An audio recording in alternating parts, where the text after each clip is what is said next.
অনেক বড় ধোঁকা খাওয়ার পরে আমি এই মানুষটাকে আমার জীবনে পাই। জীবনটা অনেক ছোট, কিন্তু এই জীবনে বারবার ধোঁকার সংখ্যাটা অনেক বেশি। এই জীবনে ভালো রাখতে হলে সঠিক একজন মানুষ দরকার, সঠিক একজন লাইফ পার্টনার দরকার। অনেকেই বলছেন অনেক কিছু, বাট এগুলো আমি একদমই কেয়ার করি না। আমার কপালে যা ছিল সেটাই হয়েছে। একটা কথাই বলবো, যদি জীবনে কেউ আপনাকে চিট করে থাকে তাহলে বুঝবেন এটা কত বড় প্যাথেটিক একটা ব্যাপার। ধোঁকা খেলেই মানুষ বুঝে যে তার জীবনে কতটা ইম্পর্টেন্ট একজন সঠিক মানুষের। হ্যাঁ, এই জীবনে হয়তো অনেক টাকাওয়ালা, অনেক বড় অফিসার, অনেক কিছুই হতো, কিন্তু এরকম মানুষ হয়তো আমি পেতাম না কখনোই। যে মানুষটা আমাকে 10 বছর ধরে চিনে জানে, আমার সবকিছু দেখে এসেছে, তার কাছে আমার কোনো কিছুই না।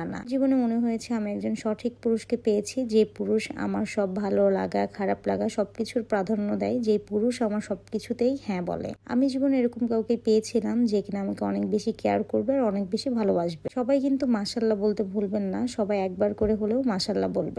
সে তো আমার জন্য বড় একটা সারপ্রাইজ রেডি করেছে, যদিও আমি কিছুই জানতাম না। আমাকে প্রথম বলে তুমি রেডি হয়ে নাও, আমি আসতেছি। আমি রেডি হয়ে কিছু ক্লিপও নিয়ে নিলাম, আর ফাইনালি সে চলে আসলো আর আমাকে নিয়ে যাচ্ছিল। আচ্ছা, আমাকে কোথায় নিয়ে যাচ্ছে আর কি সারপ্রাইজ দিচ্ছে, কেউ কি গেস করতে পেরেছেন? জীবনে না প্রত্যেকটা মেয়েরই অনেক বড় ইচ্ছা থাকে তার হাজবেন্ড তার মনের মতো হোক।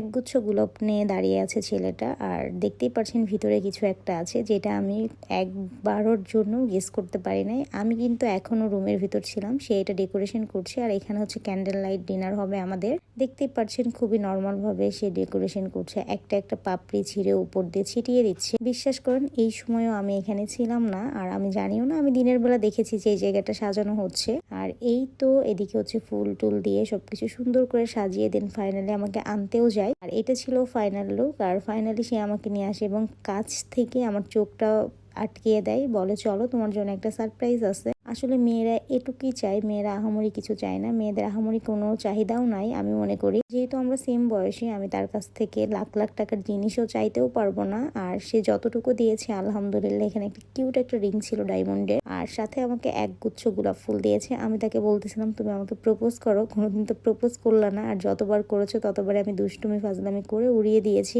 সো এই তো ফাইনালি সবকিছু পালা শেষ, এখন আমরা খেতে বসে যাবো। আর রিংটা আমি খুলে দেখতেছিলাম কেমন। আমি গোলাপ খুব পছন্দ করি আর ভালোবাসি, আমাকে যদি কেউ একগুচ্ছ গোলাপ দেয় তাহলে আমার আর কিছুই লাগে না। এদিকে আমি একটু খাচ্ছিলাম, সে দূর থেকে ভিডিও করে দিচ্ছিল।